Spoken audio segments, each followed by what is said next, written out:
Bienvenidos a un nuevo capítulo de EcoSalud, el programa multiplataforma del Eco Multimedios, donde hablamos de prevención en salud. Hoy nos acompaña la doctora María Ángeles Alzogaray. Ella es médica clínica y reumatóloga, integra los consultorios de la familia de AMEN. Bienvenida, María Ángeles. Hola, ¿qué tal? ¿Cómo estás? ¿Cómo estás, Carola? ¿Bien? Muy bien. Bueno, y hoy con un gran tema, porque la premisa es cómo la nutrición influye en el desarrollo de ciertas enfermedades. Sí, exactamente. ¿Desde ahí se puede partir?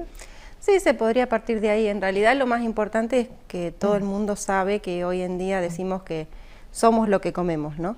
Entonces es importante en todos los aspectos de la vida tener en cuenta la alimentación, los hábitos y todo eso.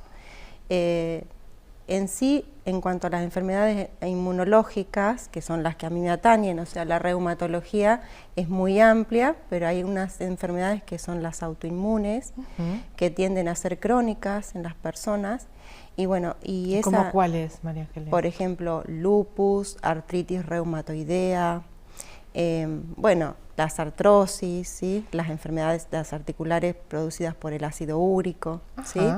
Y muchas veces la gente quiere saber qué puede comer para para mejorar su salud, digamos, o sea, para mejorar esa enfermedad en particular. Mira, o sea que tiene relación. Sí, sí, sí. ¿Y sí. que sea autoinmune, qué significa?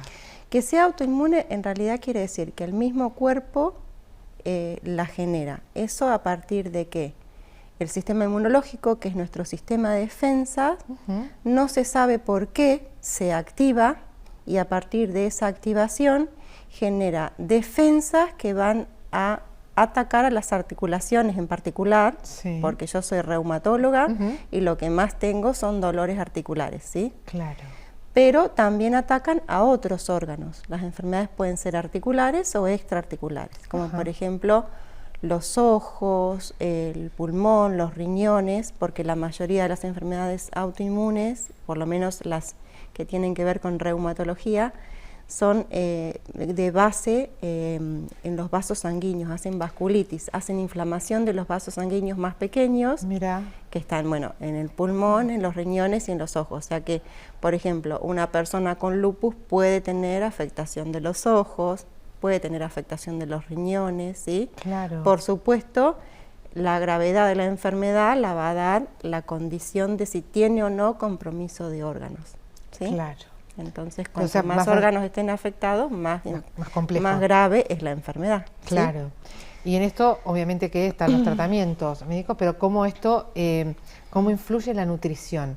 ¿Cómo impacta? Bueno, hoy en día hay varias, o sea, siempre hubo varias teorías porque no se sabe bien por qué el sistema, o sea, todavía no hay una causa aclarada de las enfermedades autoinmunes, por qué el cuerpo se activa. Claro. Dicen estrés, dicen... no hay un origen. Claro, no hay un origen. Como otras, ¿no? ¿De por dónde ejemplo, viene? Cuando uno hace el tratamiento de las enfermedades inmunológicas, lo que hace es frenar al sistema inmunológico.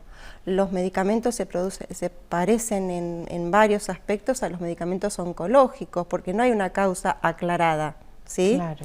Hay una causa que uno piensa que se está activando el sistema inmunológico, entonces lo que hace es frenar al sistema inmunológico, pero no hay tratamientos tan específicos. Recién ahora se ha avanzado bastante en algunas moléculas, pero siempre es frenar el avance del sistema inmunológico. Estabilizar ese sistema inmunológico lo más que se pueda. No se puede, por ejemplo, si fuera que es por el agua, entonces uno no tomaría más agua o cambiaría el agua y no se enfermaría más, y todavía no hay una causa del todo aclarada.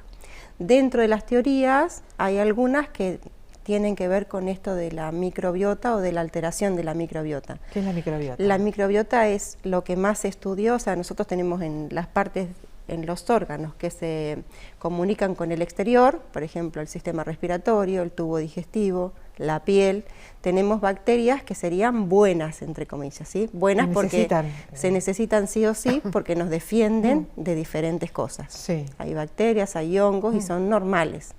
Normales en cierto punto, porque si se altera el número, por ejemplo, y aumentan, eso hace que se produzca una enfermedad, o por lo menos se produce una cosa que se llama disbiosis, Por ejemplo, la flora que más está estudiada es la del intestino, que es esta microbiota.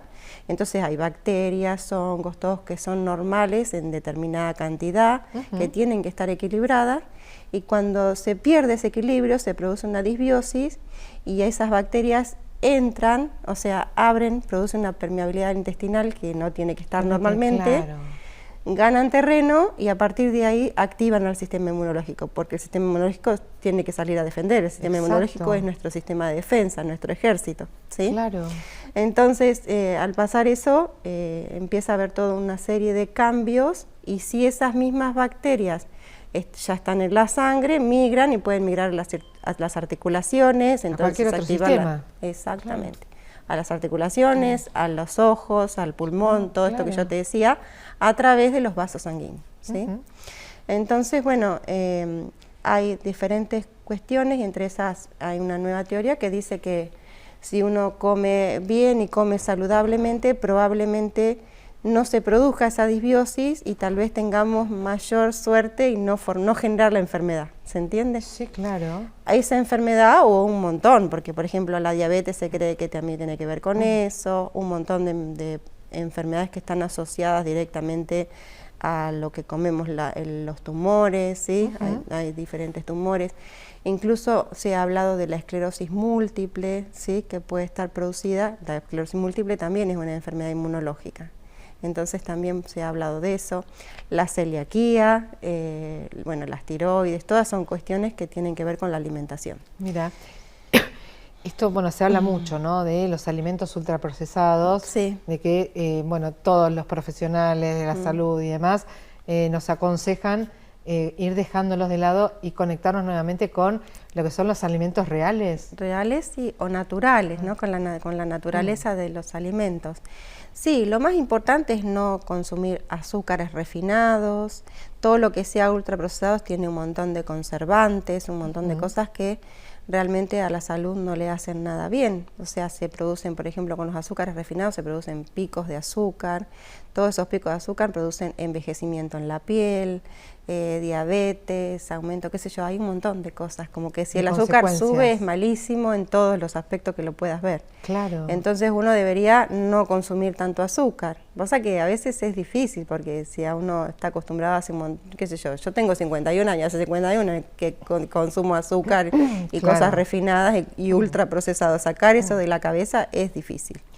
Pero realmente mejoraría un montón la salud de las personas si fueran más conscientes de lo que comen y lo que se llevan a la boca, ¿no? Lo que procesan como alimento. ¿Y en el consultorio qué te plantean, María Ángeles? Digo, y también cuando decís, bueno, la alimentación también es parte del tratamiento. Sí, en realidad lo que siempre me preguntan los pacientes es qué pueden hacer desde el punto de vista de comer. Yo creo que tiene que ver con esto que yo te decía del ácido úrico, porque durante mucho tiempo se creyó que si uno no comía, yo no voy a comer carne, entonces el ácido úrico me va a bajar. Sí. Es verdad que el ácido úrico es derivado de proteínas, entonces todo lo que tiene mucha proteína va a aumentar el ácido úrico. Que es lo que más se consume, la carne, entonces, ¿no? Que está identificado. Sí, la carne roja, acá en Tandil, las picadas, la cervecita, ¿no? Todo lo rico tiene un montón de ácido úrico, entonces a la gente le encanta. Y lo que yo le digo a los pacientes es que si bien es un montón, tiene un montón que ver, si todos hiciéramos dieta, por ejemplo, para celíacos, que es una dieta desinflamatoria básicamente, seguramente habría muchas menos enfermedades, o por lo menos muchas menos de estas enfermedades articulares que son inflamatorias. Claro. ¿Sí? Sí. Pero en particular, a partir de varios años ya se sabe que, por ejemplo, el ácido úrico, todas las personas tenemos como obreros en el riñón que van a limpiar el ácido úrico. Yo le hablo así a los pacientes para que me entiendan. Para entenderlo, obviamente. Entonces, hay personas que nacen con menos obreros para limpiar el ácido úrico en el riñón. Entonces, es como una condición que sí o sí se va a acumular el ácido úrico en esas personas. Y sí o sí van a desarrollar, si suman mucho ácido úrico, van a desarrollar una artritis gotosa, por ejemplo, porque el hueso es un órgano que está en constante regulación, todo el tiempo se está formando y perdiendo hueso. Y entonces, si uno forma hueso, al hueso necesita calcio, pero al hueso también le encanta el ácido úrico, o sea que si lo ve dando vuelta porque no lo pudieron eliminar, lo toma. Y yo le digo, ya ese hueso más trucho, ¿entendés? Como un hueso que se va a erosionar más, que se va a lastimar más. Claro, que uno está si claro, pero en realidad si uno se cae, se va a lastimar más o va a haber más trauma. No sé si tanto como eso, pero sí se va a generar más artrosis. Donde uno apoya mal, donde uno forma mal, donde uno camina mal, se daña. Y hay lugares particulares donde se acumula ácido úrico, por ejemplo el dedo gordo del pie, o bueno, hay algunos lugares específicos. Después puede estar, si es mucha cantidad, puede estar en todos lados. Pero a lo que voy es, si uno compara el esqueleto de una persona de 50 años que tiene ácido úrico con una que no, el de 50 va a tener más artrosis, va a tener las articulaciones más gastadas, va a tener diferencias consistentes bastante importantes con respecto a uno que no tiene el ácido úrico alto, ¿sí? En el caso de una artrosis, ¿cuáles son los síntomas para ver después cómo se disminuyen si nosotros incorporamos esta nutrición más sana? ¿Cuáles son esos síntomas? Bueno, los síntomas son dolores articulares, básicamente, y deformidades, o sea, a veces se pueden producir deformidades en los dedos de las manos.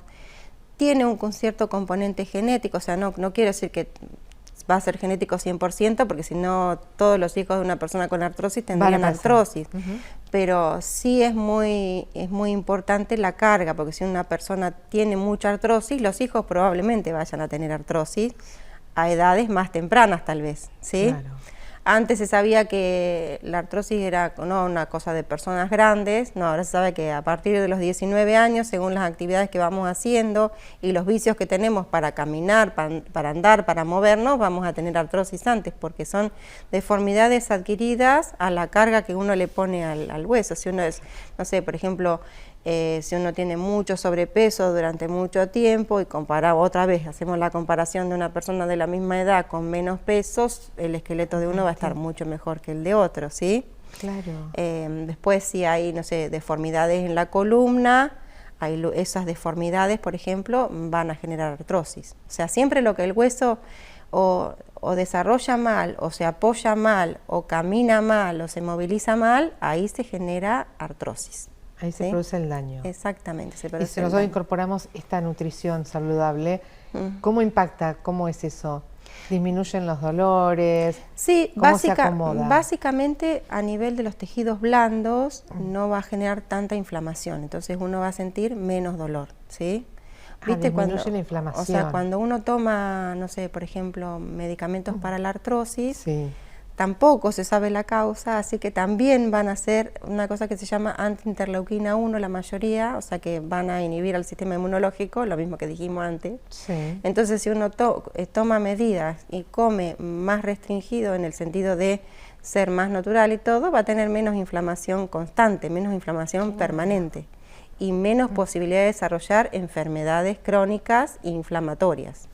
¿En hombres y mujeres es lo mismo? Es similar en algunos aspectos, pero en sí las enfermedades autoinmunes suelen desarrollarse más en las mujeres. Durante mucho tiempo se pensó que tenía que ver tal vez con la carga de estrógenos y todo eso, pero tampoco es algo que ha podido ser del todo demostrado.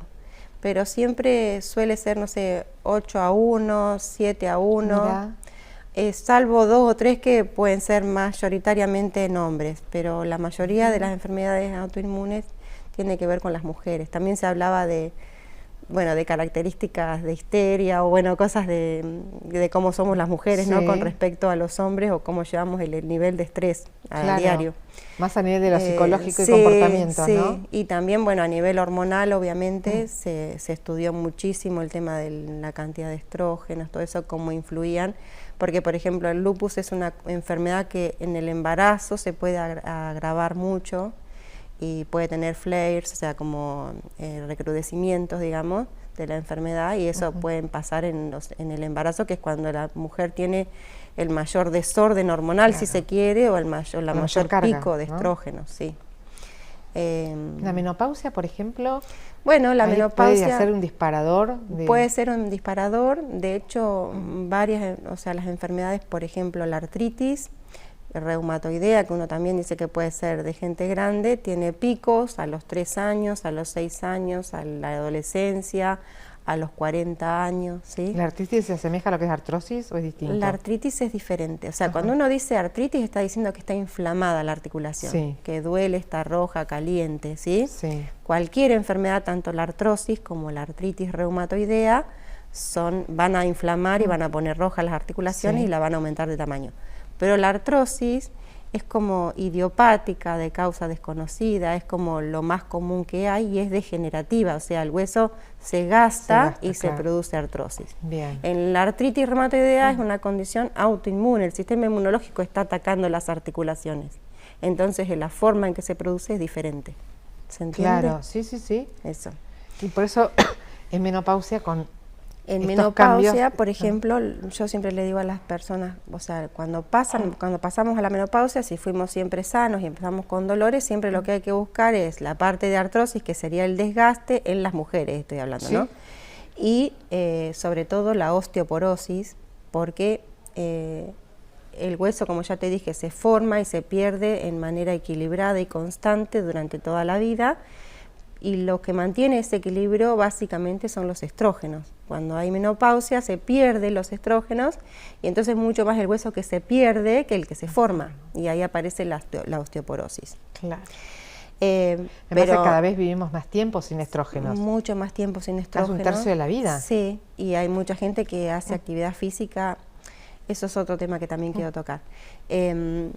Lo que quiero que quede claro es que osteoporosis no solamente van a tener las mujeres, los hombres también suelen tener osteoporosis, es menos frecuente, pero tienen osteoporosis. No es que no hay que buscarle osteoporosis al hombre también hay que buscarle la osteoporosis y el desgaste, o sea, el desgaste óseo y la falta de calcio en los huesos, ¿no? Esa es la gran diferencia entre artrosis y osteoporosis. O sea, gastarnos y que los huesos se gasten y se deformen en los lugares donde tienen vicio, le va a pasar a todas las personas, es degenerativo y eso es la artrosis. La osteoporosis es que el hueso se empieza a descalcificar y empieza a formar poros, huesos, y queda agujeros y queda como un queso gruyere. Eso es, el hueso osteoporótico tiene mayor riesgo de fracturarse. Muy débil queda. Exactamente. Y no pasa en todos los huesos, ¿sí? La artrosis pasa en algunos huesos que se llaman planos, son los huesos de la columna, los huesos de la cadera. Por eso cuando uno hace una densitometría hace de la columna lumbar y de la cadera. No tiene sentido medir la densitometría de la tibia, porque ahí no va a haber osteoporosis, ¿sí? Y siempre el riesgo es que se fracture la cadera. Uy, se fracturó la cadera, es un problemón, ¿sí? Sí, claro. Eso. Por eso en todas estas etapas de la vida, y esto que decíamos de menopausia, también estar atentos, porque ahí pueden aparecer estos dolores, estas molestias que recurren a tu especialidad. Sí, y también lo que quería decir de la actividad física, porque el hueso sensa que tiene que estar vivo, o sea, que tiene que estar en actividad, que tiene que estar metabólicamente activo, que se llama, gracias a la actividad muscular. O sea, el músculo es el que le dice, che, mira que nos tenemos que mover y tenemos que andar. Entonces el hueso sensa eso, por eso una persona postrada, por ejemplo, en poco tiempo pierde mucha masa ósea, mucha masa muscular por la falta de movimiento. Así que si uno quiere llegar mejor, yo le digo a los pacientes, si usted quiere llegar mejor a los 130 años, tiene que hacer sí o sí alguna actividad física, ¿sí? Que el hueso sense que uno está vivo y que uno está en movimiento. Es súper importante. Porque donde está en reposo reconoce que no hay actividad. Sí, y se pierde mucho más la cantidad de hueso, hay mucha más osteoporosis. Es muy rápida la pérdida, es mucho más rápida, sí. Pero también esto no... O sea, son aceleradores de la presencia de osteoporosis, ¿no? De la aparición de osteoporosis. Claro. Y esto, como decíamos, ¿no? de cómo unir con la nutrición, es también evitar esto de la inflamación. Sí, ¿no? Evitar la inflamación. Esto que yo te decía, lo más importante son tratar de evitar los ultraprocesados, como dijimos, tratar de evitar los azúcares refinados. Hoy por hoy hay mucha evolución en cuanto a endulzantes naturales, o sea, hay, no sé, frutos del monje, stevia, cosas que son realmente, que vienen muy bien para endulzar y que no necesariamente van a generar la inflamación que puede generar el azúcar. Claro, exactamente. Después, ¿qué más podemos decir? A nivel de, es mucho más importante, por supuesto, tener una dieta rica en vegetales de varios colores, o sea, visto que eso que dicen... Famoso del plan, sí, sí, tal cual. Que tenga fibra importante, como por ejemplo, no sé, las remolachas, la fibra de la calabaza, el zapallo, o sea, varias cosas que están muy bueno y que también, en definitiva, si uno piensa, la fibra tiene bastante azúcar, una remolacha tiene bastante azúcar, pero no se va a absorber poco, porque al ser fibra es mucho lo que se elimina, va a estimular al intestino y va a estimular nuestras bacterias buenas, ¿sí? Hay esas cosas, por ejemplo, el kéfir, todo el mundo que consume, ¿viste? Que ahora como que está medio de moda la kombucha, el kéfir. Bueno, porque esos son lactobacillus, eso sería la prebiota, digamos. O sea, tenemos prebiota y probióticos, ¿no? Los prebióticos son la fibra que uno le da para alimentar a esos probióticos, que son las bacterias, que son el lactobacillus y todo eso que están en el intestino, ¿sí? Bien, así que a tener en cuenta todo eso. A tener en cuenta todo eso. María Ángeles, ¿dónde te encontramos? Me encontrás en los consultorios de la familia, en San Martín 822, ahí hago reumatología y bueno, nada, veo todos los pacientes que quieran ir a consultarme.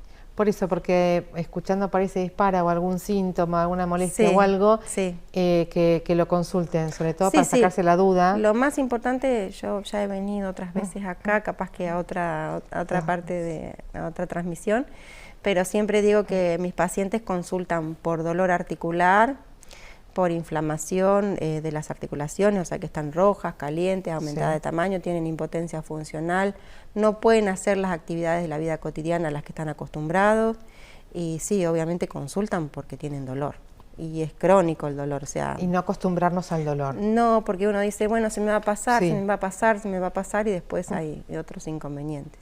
Sí. María Ángeles, muchísimas gracias. Bueno, muchas gracias a vos también. Compartíamos la palabra de la doctora María Ángeles Alzogaray, ella es médica clínica y reumatóloga, forma parte de los consultorios de la familia de Ament. Nos reencontramos en un próximo capítulo de Ecosalud.